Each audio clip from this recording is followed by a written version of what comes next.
Hi friends, வணக்கம் and welcome to எங்கள் வீட்டு சமையல். நம்ம இன்றைக்கி வந்து சுவையான மசாலா சேமியா எப்படி செய்யணுன்றது தான் பார்க்க போகிறோம். வாங்க வீடியோக்குள்ளே போகலாம். இந்த வீடியோவில் ஈஸியாக செய்யக்கூடிய ஒரு பிரேக்ஃபாஸ்ட் ரெசிபி தான் செஞ்சு காட்ட போகிறோம். அதுவும் அந்த சேமியா வச்சு தான் செய்ய போகிறோம். நம்ம எப்போவுமே சேமியாவை வந்து ஒரு உப்புமா கிச்சடி அப்படி தான் செய்வோம். இதில் உங்களுக்கு காய்கறியெல்லாம் போட்டு உங்களுக்கு கொஞ்சம் வித்தியாசமாக காரசாரமான ஒரு மசாலா சேமியா தான் செஞ்சு காட்ட போகிறோம். வாங்க எப்படி செய்வோன்னு பார்ப்போம்.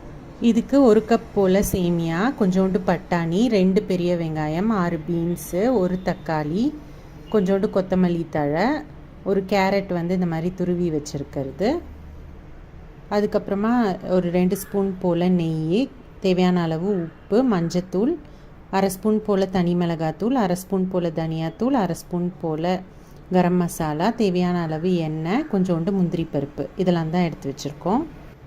ஃபஸ்ட்டு ஒரு கடாயில் 1 ஸ்பூன் போல் நெய் ஊற்றிட்டு நம்ம வச்சுருக்க சேமியாவை இதில் போட்டு நம்ம வறுத்து எடுத்துக்கணும்.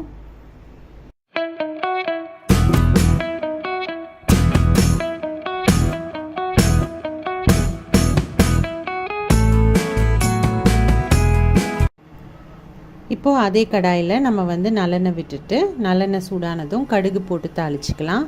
அடுத்து உளுத்தப்பருப்பும் சேர்த்துக்கலாம்.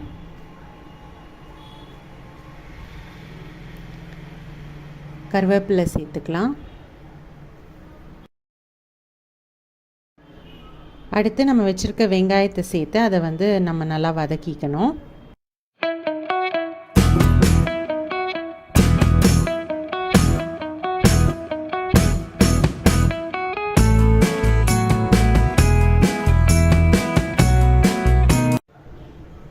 வெங்காயம் வதங்கினோன்னே நம்ம வச்சுருக்க காய்கறியெல்லாம் நம்ம ஒன்று ஒன்றா சேர்க்க ஆரம்பிக்கலாம். ஃபஸ்ட்டு வந்து பீன்ஸு சேர்த்துக்கலாம். பீன்ஸு சேர்த்து வதக்கிட்டு அதுக்கப்புறமா வந்து கேரட்டும் சேர்த்துக்கலாம். அடுத்து பட்டாணியையும் சேர்த்துக்கலாம்.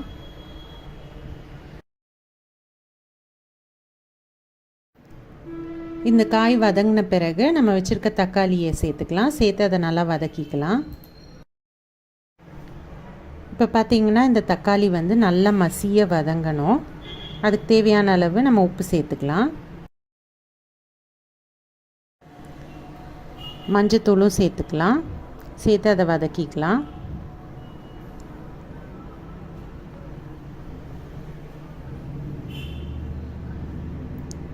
இப்போது நம்ம வச்சுருக்க மிளகாத்தூள் 1/2 ஸ்பூன் சேர்த்துக்கலாம். தனியாத்தூளும் சேர்த்துக்கலாம் 1/2 ஸ்பூனு. அதை வந்து நல்லா மிக்ஸ் பண்ணி விட்டுக்கலாம். இப்போ வந்து பார்த்திங்கன்னா தக்காளி வந்து நல்லா மசிய வதங்கிருச்சு உங்களுக்கு.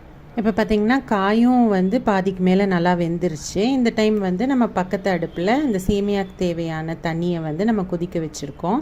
இந்த மாதிரி பண்ணோன்னா டைம் நமக்கு வந்து மிச்சமாகும். இப்போ இந்த கொதிக்கிற தண்ணியை இதில் வந்து நம்ம சேர்த்துக்கலாம் இந்த கடாயில்.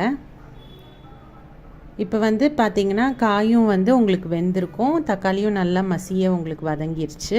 இப்போ இந்த கொதிக்கிற தண்ணியில் நம்ம வறுத்து வச்சுருக்க சேமியாவை இதில் சேர்த்துக்கலாம். இப்போ வந்து சேமியாவும் தண்ணி காயெல்லாம் சேர்த்து நல்லா கொதி வரும்போது மல்லித்தழை தூவிக்கோங்க. நம்ம வச்சுருக்க அந்த கரம் மசாலாவையும் இதில் சேர்த்துக்கோங்க. இப்போ வந்து அதை அடுப்பை வந்து ஸ்லோ பண்ணிக்கோங்க. ஒரு 1 நிமிஷம் கொதிக்க விடுங்க. அதுக்கப்புறம் நீங்கள் வந்து ஸ்லோ பண்ணிக்கோங்க. ஸ்லோ பண்ணி அதை வந்து மூடி வச்சுடுங்க.